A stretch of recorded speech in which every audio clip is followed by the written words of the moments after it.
Lo vivido en La Habana, a lo largo del malecón y hasta el Torreón de la Chorrera es lo que me gusta llamar un suceso que enamora.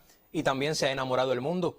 La campaña internacional definida como Puentes de Amor, que busca ponerle fin al bloqueo estadounidense contra nuestro país, no es otra cosa que la apuesta de un grupo cada vez más numeroso de personas por levantar las presiones económicas con que Washington daña no al gobierno de Cuba, como quieren hacer ver, sino a la familia cubana. La iniciativa constituye un reclamo para que el presidente Joe Biden derogue las sanciones, levante el bloqueo, reabra la embajada de Estados Unidos en La Habana y restaure el programa de reunificación familiar, entre otras acciones. Y claro que las expresiones de respaldo se han viralizado al punto de que este fin de semana retumbaran en más de 50 naciones, desde Argentina hasta Canadá, desde Uruguay hasta Washington, D.C., pasando por Suecia, Italia, Francia, Rusia, países en África y Asia y muchos más.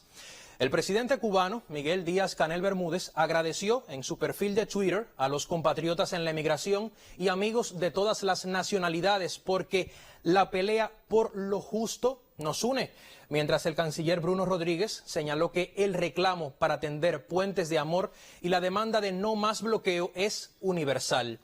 Fíjense si es así, que desde Canadá, Yuri Pedraza, presidente de la comunidad cubana en esa nación, dijo que está contra el bloqueo porque es la manera más genocida que hay de atacar a un pueblo, es la manera más destructiva para una familia, es la manera más hipócrita de intentar derrocar un sistema.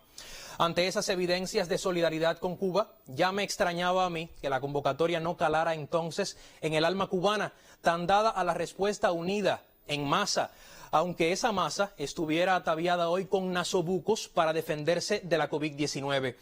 Pero sobre todo para defender a la patria, que durante casi 6 décadas ha sido cercada por un bloqueo criminal que no es cuento de camino, ni es teque, ni es una película, como algunos dicen.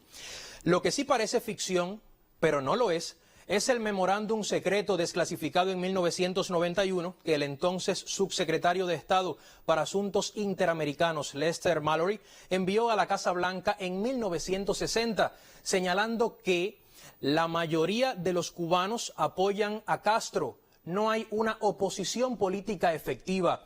La única forma posible de hacer que el gobierno pierda apoyo interno es provocando la decepción y el desánimo a través de la insatisfacción y penurias económicas. En septiembre de 1961, el Congreso de Estados Unidos prohibió todo tipo de asistencia al gobierno de Cuba y autorizó al presidente estadounidense a establecer y mantener un embargo total sobre todo el comercio entre los dos países. Embargo, para mí, es bloqueo. La medida ha sido acatada sucesivamente por cada administración de ese país, se codificó luego con nuevas leyes, estoy pensando en la Torricelli y en la Helms-Burton, por ejemplo, y luego Donald Trump se encargó de recrudecerlo años después con toda la agresividad de que fue capaz. El informe presentado por Cuba el pasado año ante Naciones Unidas señala que las pérdidas para nuestro país ascienden a un total de 144.413 millones de dólares. Y eso, tomando en cuenta la depreciación del valor frente al valor del oro en el mercado internacional, hace que los daños sumen un total de 1,98 billones de dólares. Una cifra bien alta. Evidentemente nos ha costado bien caro defender nuestra soberanía. Y los números lo dicen todo, solo que el bloqueo no es una historia de números, sino de personas. Lo sufre todo el país, da igual si usted es médico, científico, masajista, plomero, vendedor de alimentos, nadador o cartomántico.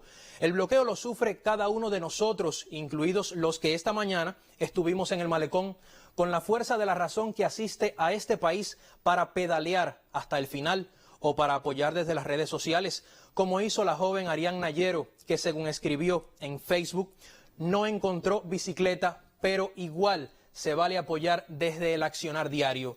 No más bloqueo.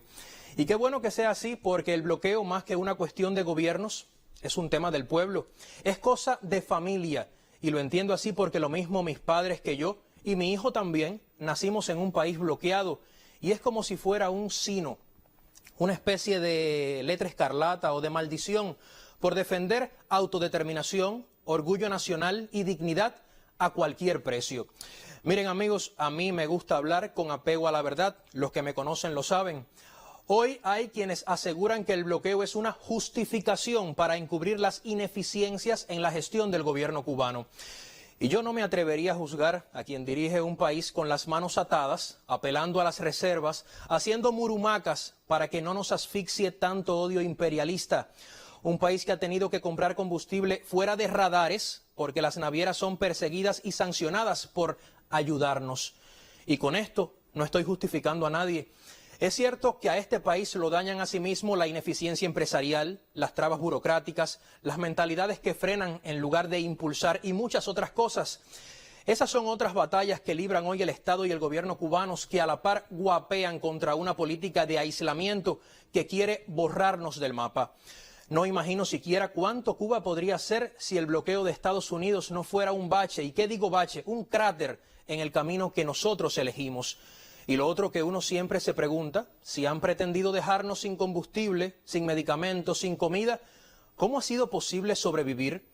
¿Podría otro Estado tercermundista, importador y pobre en recursos naturales haber soportado este cerco comercial, económico y financiero durante tanto tiempo?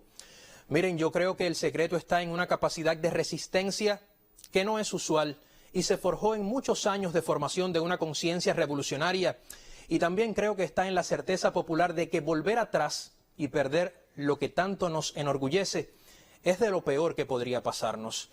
En Cuba no queremos que se renuncie a la equidad, y mucho menos a la justicia social, a la seguridad y a la salud y la educación gratuitas. Esas son parte de nuestras conquistas. Pero también anhelamos un país próspero, donde haya todos los días un motivo para soñar, para pensar, sentir y vivir en este país. Yo también quisiera un país en desarrollo continuo, pero sin presiones desde afuera, sin la acechanza sobre los barcos que vienen cargados de combustible y sobre empresas y bancos que quieren negociar con nosotros porque les parece ventajoso o porque sencillamente les da la gana.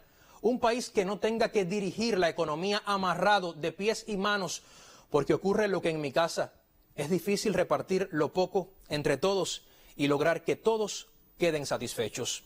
Como todos los que compartieron la oportunidad de tender puentes de amor esta mañana desde el Malecón Habanero, y como los que no pudieron estar aún deseándolo, yo quiero un país más próspero, un país mejor, sin que eso signifique bajar la cabeza, porque a 90 millas quieren que lo hagamos. Yo soy de los millones que queremos un país sin bloqueo, y los cubanos, todos, nos merecemos ese país.